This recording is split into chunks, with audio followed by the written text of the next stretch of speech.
Farm chores kasama ang aking asawa. So may mga chores tayo na kailangan pang gawin at kami ang gagawa.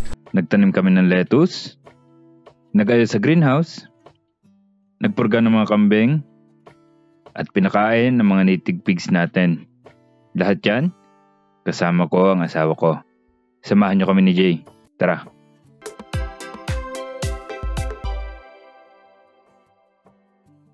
Okay, so ngayon araw, nandito tayo sa farm with Jay. Yan, so may mga chores tayo na kailangan pang gawin at kami ang gagawa. Yan, so ang una natin, magtatanim tayo ng lettuce.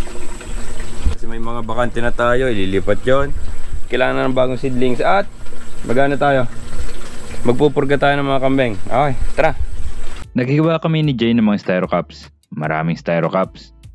Gumagamit kami ng alambre na may hawakan na kawayan para dito.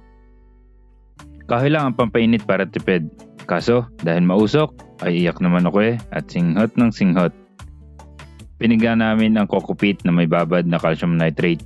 Sa mga bago sa steps dito, itong coco peat, pinakulan ito ng 20 minutes at pagkalamig, ibinabad sa tubig na may calcium nitrate for 3 days. Next step, pinagtulungan namin na punuin ng mga styro cups. 88 lang naman yan. Ang mahiwagang buto. Ulmeti seeds ito na nabibili ko lang sa Shopee. Tumulong na rin si John Paul at Jayman. Nainip ata sa bagal namin. Bakit ba ito ang itinatanim namin? Nagwa 100% germination rate kasi itong seeds na to. Basta syempre, tama ang storage natin. Dapat sealed sa vegetable compartment ng ating ref. Saglit lang naman namin itinanim lahat.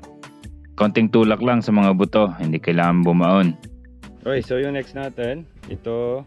So may 82 tayo na seedlings, ililipat na natin dito. Pinagtulungan namin ni Jay. Bale, 2 weeks old itong mga seedlings na ito mula sowing. Kaya maganda talaga ang Olmeti dahil kahit minsan na makulimlim ng ilang araw, hindi siya basta-basta naglilegi.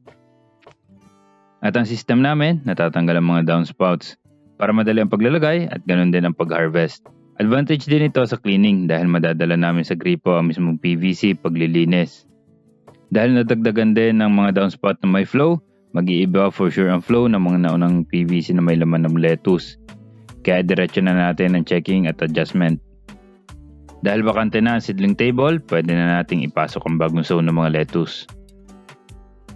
Nako, napasabit pa nga. Nagtutumba ang mga cups. Buti hindi tumalon ang mga seeds. Mahirap hanapin sana yun dito. Inisprayan ni Jay yan para matrigger ang germination. Very fine spray dapat para hindi tumalsik ang buto. Tinatakpan din ito ng tray sa mga unang araw para hindi basta-basta matuyo ng hangin at init ng araw. Parehas ang buto pati ang coco peat.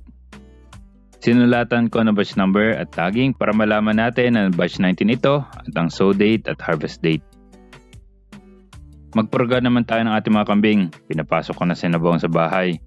Ay hila-hila naman ako At ang SOP natin, tanggalin ang tali pag andito na sa loob ng bahay.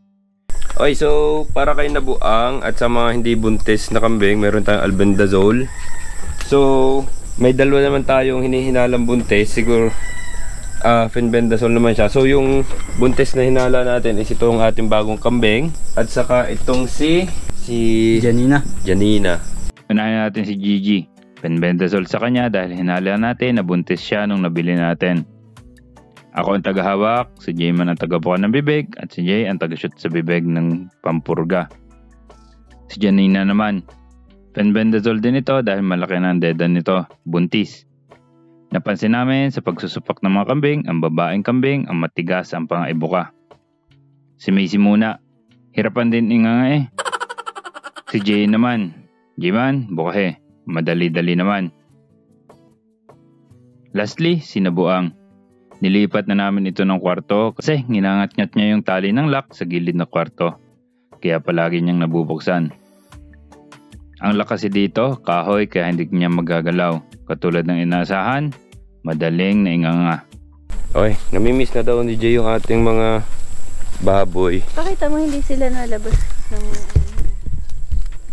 Madala rin kami mga dahon para sa kanila at gustong gusto nila yan. Binigyan din namin ng feeds. Si Jay ay tuwang-tuwa naman eh. Yun lang para sa konting chores kasama ang asawa dito sa farm. Yun lang, maraming salamat, subscribe and peace!